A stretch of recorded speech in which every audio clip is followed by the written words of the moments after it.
Hey, what's up, fellas? How you doing, man? Antonelli here.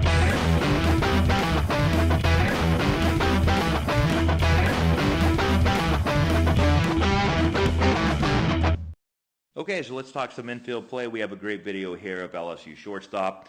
She's an amazing all-around player, one of the best players in the country. And this is her just getting some work in at practice. And I want to run through this, and I want to talk about some of the things that she's doing that elite infielders do.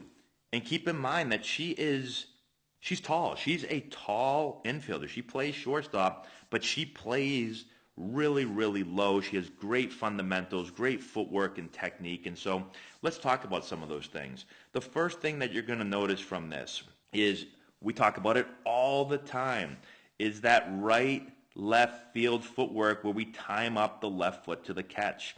So important. Elite infielders do this.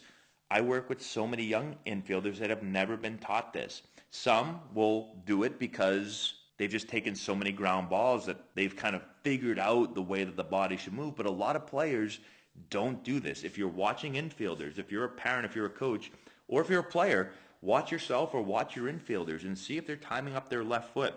The great infielders time up that left foot. Those toes are going to come into the ground as the ball goes into the glove. This helps us work through the ball. Notice how as she puts that left toe down, notice how the body's momentum is starting to work through the ball. So we call the right leg the brace leg, and so you're going to gain control with that right leg right there. And then as you spread your left leg and your foot comes into the ground, this foot is going to allow us to get that momentum and timing through the ball. And now as we field it, we can go right to left, left to target. So it's always right, left field, make sure our timing is right, and now it's right, left throw. As we bring our right foot to our left foot, that's when we're going to start to bring the ball to the middle of our body. Notice how her elbows go out. Right? So elbows go out and the ball starts to come to the middle of our body. If your elbows stay in, well, then you run out of room. Your elbows hit up against your stomach and you can't have soft hands. You can't bring the ball to the center of the body, which is where we want to exchange the ball from. There's so many other things that we can learn here.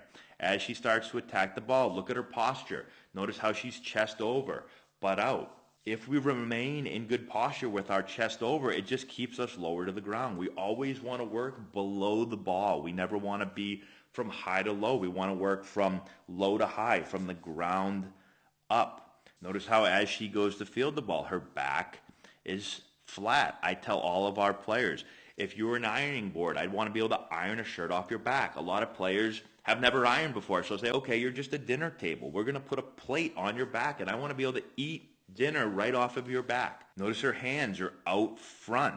She can see the ball and her glove in the same view. Super important. We don't want to be underneath us with our glove. We need to be able to see the ball and our glove at all times.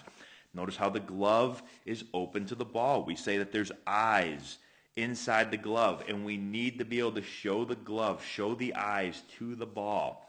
This control hand right here is going to be above and slightly off center so that when the ball goes in the glove, we don't even have to close the glove. We're just deflecting above the fingers. Notice how the ball is going in the glove slightly above the fingers, and now that control hand comes down and we just deflect it. So the glove never closes.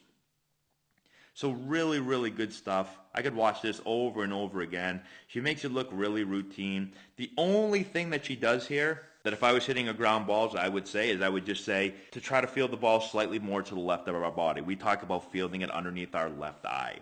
We want to field it under our left eye because our glove hand is on our left arm. That's on the left side of our body. The more we go to the right side, we get a little bit stiff in the forearms and the hands. I also think this camera angle being over here makes it look like she's maybe a little bit further this way than she probably is, but I would still just remind her, field the ball over our left eye. Also, because we're moving left, if you field it over your left eye and the ball comes up and hits off of your chest, the ball's more likely to bounce slightly to our left in the direction that we're moving so we can replay that ball. So hopefully that all makes sense. I know I just hit on that super fast. If you want to check out more infield mechanics, we have an entire course, Elite Infield Play. Click the description box below. It's well over 2 hours of information. We break every single part of fielding down, and then we provide you with 50 drills to work on it. So definitely check that out if you have not done so already. And that's all we have. Thanks so much for watching. Subscribe to the channel, hit the notification bell, give it a thumbs up, and we'll talk to you later.